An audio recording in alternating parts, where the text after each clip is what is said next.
Done with this, we'll be speaking now with, one of the supporters of Senator Natasha and rights activists. Kelly, you have this one. Absolutely. Rights activist Aisha Yusufu joins us live on the program now from the nation's capital. Aisha, I imagine you've been listening to these conversations. Perhaps what is your exact reactions to the position of Sir Ken? Plus the fact that I'm sure we have seen videos of you around Senator Natasha for quite some time now in this very dark moment. Walk us through what she's been saying to you behind the scenes. Okay, thank you very much. I hope you can hear me clearly. Yes, we can. Go ahead. So first of all, I just want to commend you for the fact that you took on the issue where citizens of the Federal Republic of Nigeria were being called hooligans and street urchins, even though they were questioned, because I was waiting. If that had not been done, the next question I was going to ask is that the behavior of Senate President Godswill Akpabio, does it not also look like that of a hooligan and a Senate urchin? So that would have been the question I was going to ask, but you took that on.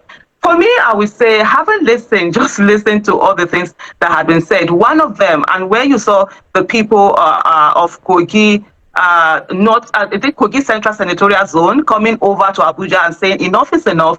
They needed their senator to resume. They have every right to do that because it is their country, it is their representative that they had sent in, and this person has been denied for 6 months. And don't forget also, right now they are saying it's not the Senate, it's the clerk of the National Assembly that sent in this message that said, that they are not sure she's going to resume. No, she can't resume because there are certain court issues that are there. And the people, of course, decided that they were going to come. Perhaps for a Senate National Assembly that had said she should not resume, perhaps it's the fact that her constituents came on their own to say, look, we need to find out what's happening since the Senate is resumed. Maybe that's the reason why they decided to unseal, her office and go ahead to put it, publicly, to do a recording of that and put it in the news.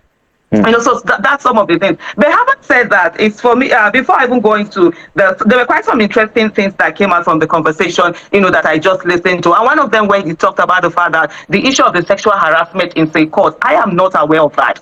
And I wish you had taken it up to actually ask. The two issues that are currently in court that Senator Natasha with Godswill Akpabio is the one that the state has taken on. And the question that we all should be asking is that why is taxpayers' money being wasted on an issue that involves two senators? The Senate President should not drag the Senate into disrepute. If he has any issues with her, he should go ahead, and do it. Right now, we're having a situation whereby the state is being brought into it. Yesterday, on Monday, Senator Natasha was in court. I was in court with her. Yesterday, she was also in court. I was in court with her. And there were literally almost similar cases. Federal government and her on the issue of the Senate President Godswill Akpabio and former Governor Yahaya Bello. If they feel some of the things she has said, she had defamed them or whatever, let them go to court against her. Why are we dragging the whole institution and the whole state into it again? And on the other issue, of course, when as Judge Binta Inyako had said, the suspension was unconstitutional. The suspension should not have been. Yes, she did not make a categorical statement, which was sad. And I think the judiciary needs to really sit down and take back its independence to be able to say, get back into your office. She didn't make that categorical statement. But one thing that is very interesting is also the fact that the Senate President had gone to appeal first. It wasn't the Senate. It was later that the Senate also had gone to appeal that particular judgment. But one thing also that is quite ironic is the fact that the House of Representatives right now, they're sitting, if I'm not mistaken, yesterday they were in office, the National Assembly has resumed, but the Senate has not resumed. And from what has been reported, a message was sent out by the personal assistant to the chief of staff to the president of the Senate, sent out a message to all senators that they should not resume when they were supposed to resume. We're talking about taxpayers' money. If the Senate President cannot work, is not in a position to be able to work, why then do we have a deputy Senate President? Why is he the one, moving and continuing the holiday that they are in? These are germane questions, that we need to begin to ask 108 9 senators that we have. What are they doing?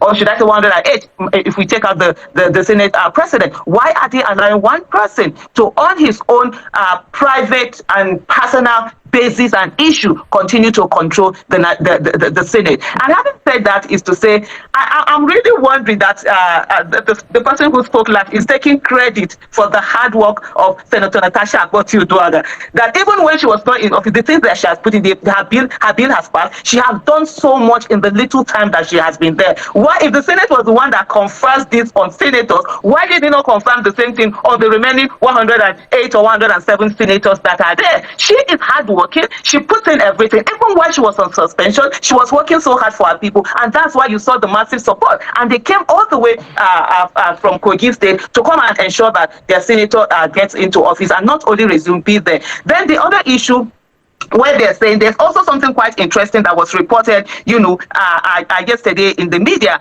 where they are saying that from the source that they have, that, and I'm thinking this is from the Guardian, if I'm not mistaken, and part of it is, according to a source, the decision was arrived at during yesterday's leadership meeting at the Senate, where motion will be moved, and barring any changes, right? The minority leader of the Senate, Senator Abba Moro, PDP Benue South, will move the motion for her to apologize, then seconded, and it to be taken. What does this mean? Is it that when they come back, they're going to sit down and ask her to apologize? Apologize for what? And that brings me to the next question. Let me just round up on this. Let me just quickly round up on this. What did Senator Natasha do that Senator Godswill Akpabio did not do? Scream, yell? He did what standard when his seat was changed. So why is it because she's female, or is it because she's